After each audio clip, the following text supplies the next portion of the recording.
Eu sou o Padre Alexandre Fernandes. Com alegria eu partilho com vocês o ensinamento da fé cristã católica.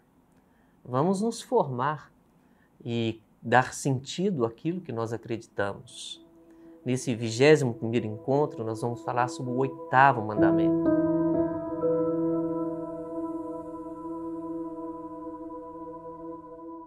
Como vai, meus queridos filhos e filhas espirituais?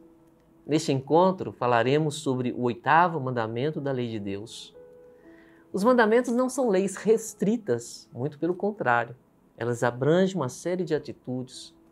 Contudo, nós aprendemos apenas um jogo de palavras para nos ajudar a memorizar quais são. Com isso, quero dizer que quando dizemos não matar, não se trata apenas de um homicídio, mas de diversas formas que afetam a vida e levam à morte. Ou ainda, quando um mandamento diz não pecar contra a castidade, não está dizendo apenas que devemos ser castos, evitando atos sexuais, mas diz respeito à pureza e ao respeito ao corpo, que é templo do Espírito Santo. Neste sentido, o 8º mandamento, não levantarás falso testemunho, não está apenas dizendo a todo o povo de Deus que é pecado mentir. Ele vai muito além disso. O que é não pecar contra o 8º mandamento da lei de Deus? É não manchar, sujar, ferir, diminuir, humilhar e prejudicar a reputação do próximo. Por nenhum motivo nós temos o direito de ser juízes do outro. Podemos ajudar com nossos conselhos, mas isso não acontece em um tribunal da maledicência, mas em uma conversa amigável. Me lembro quando era religioso da comunidade de Santo Agostinho, existia uma frase colocada dentro da sala do refeitório. Aqui é proibido de se falar daquele que está ausente.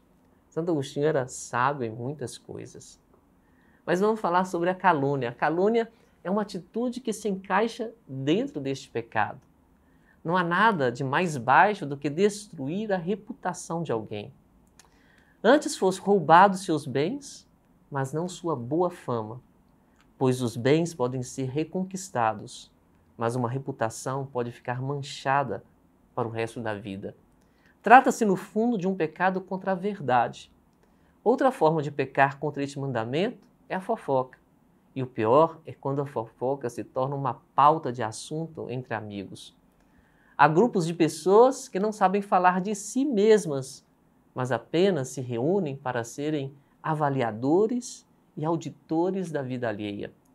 Tudo passa pelas suas análises e críticas, a forma do outro se vestir, falar, com quem casou-se, para onde viajou, em que restaurante foi, que horas chegou ao trabalho, se foi à reunião, se acordou, se não acordou, se foi ao barbeiro.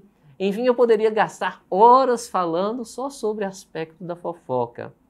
No entanto, quero apenas dizer que o que nos incomoda nos outros pode ser uma autoacusação a nós mesmos.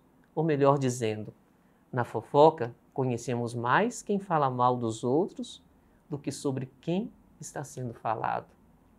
Na era digital, em que a vida ganha um aspecto virtual, é também uma ofensa ao 8º mandamento as fake news, que se espalham tão rápido como um vírus. Basta o Papa dizer uma palavra que pareça chamar a atenção e em menos de 30 minutos, em questão de segundos, o mundo todo já está cheio de manchetes com palavras descontextualizadas e mentirosas.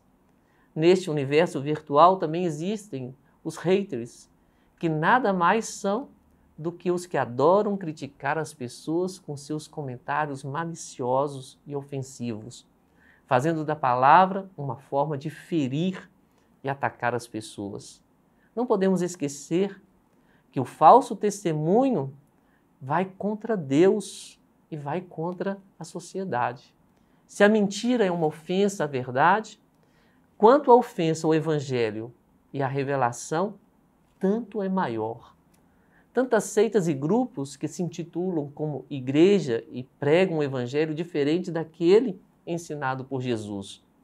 Usam de frases aleatórias e passagens da Sagrada Escritura fora de contexto, como meio de justificar posições e crenças pessoais para, no fim das contas, usar o nome de Deus como uma muleta para suas escolhas erradas, frustrações pessoais e exortações. Neste pecado, o que vale não é só a palavra que diz, mas também o ouvido que a acolhe. Como alguém poderia dizer se defendendo: não faço fofoca, mas vive buscando saber das que já estão sendo feitas. Há um ciclo para que uma fofoca, uma mentira, uma notícia falsa continue a existir.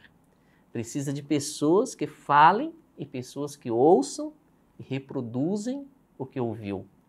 Como quebrar este ciclo? Não seja quem fale, muito menos quem ouve e reproduz. Pense sempre: e se fosse sobre mim? E se essa mentira estivesse sendo espalhada a meu respeito? A fofoca e a mentira terminam quando eu decido não querer saber daquilo que não me diz respeito e paro de olhar tanto para fora de mim, me preocupo com a vida dos outros e começo a me preocupar mais comigo mesmo. O processo de conversão é lento, meus irmãos e irmãs, mas ele deve começar e vale a pena, pois fomos chamados para ser sal na terra e luz no mundo e fermento na massa. Como foi importante esse encontro no dia de hoje, principalmente nesse momento em que a nossa vida virtual ela se torna mais importante do que os nossos encontros presenciais. Nós vivemos esse tempo de pandemia e às vezes somos focados o tempo inteiro a perder horas e horas na internet, com aplicativos. O convite que eu faço hoje: tudo na vida existe um remédio. Para todo pecado existe um remédio. E eu convido vocês a um pequeno remédio para que a gente fique longe de ficar vendo a vida alheia ou ficar ali distribuindo notícias a respeito da vida alheia. Procure ficar o menos tempo possível nas redes sociais, mas não deixe de ficar fora das informações para que você possa fazer escolhas e tomar decisões necessárias. Nós vamos, no próximo encontro, falar sobre os mandamentos da igreja. Que Deus te abençoe. Fique com Deus.